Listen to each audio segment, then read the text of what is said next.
সালাম আলাইকুম। ফিনাকি দাদা কি বলে ভিডিওটি পুরো দেখুন। উনি ভোটের আগেই রাষ্ট্রের মতো কাজ করতে তারেক রহমান তার ব্যক্তির শাসন চাপাই দিতে চাইতেছে বাংলাদেশের উপরে। উনি ভোটের আগেই রাষ্ট্রের মতো কাজ করতে শুরু করছেন।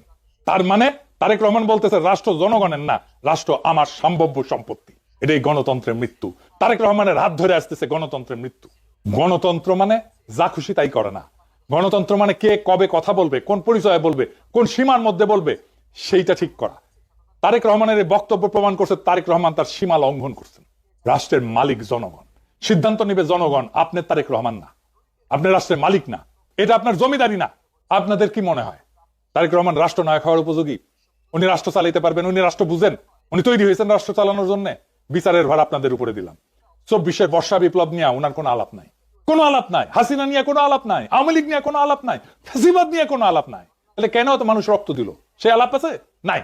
মানুষ অন্তরের কোন আগুনে জ্বলা প্রাণ দিতে দ্বিধা করেনি 24-এ, সেটা নিয়ে কোনো আত্ম অনুসন্ধান নাই বিএনপির। আমরা কি এইভাবে বর্ষা বিপ্লবের আকাঙ্ক্ষার কবর দিয়ে দেব? আমরা কি তারেক রহমানকে আর বিএনপিকে ক্ষমতায় আনার জন্য লড়াই করছিলাম? আমাদের বাচ্চারা অকাতরে প্রাণ দিছিল, রক্তে ভাসায় দিছিলাম। রক্তের দাগ কিন্তু এখনো শুকায় নাই। কিন্তু তারেক রহমানের বক্তৃতায় তার কোনো ছাপ নাই। আমরা ওই লড়াই করিনি তারেক রহমান আর বিএনপিকে ক্ষমতায় এনে বসাবো। আমরা তাদের হাতে রাষ্ট্রকে দেব না, কোনোভাবেই দেব না যারা জুলাইকে বিশ্বাস করে না। আমরা তাদের হাতে রাষ্ট্রকে দেব না, কোনোভাবেই দেব না যারা জুলাইকে ধারণ করে না, জুলাইয়ের চেতনাকে যারা ধারণ করে না।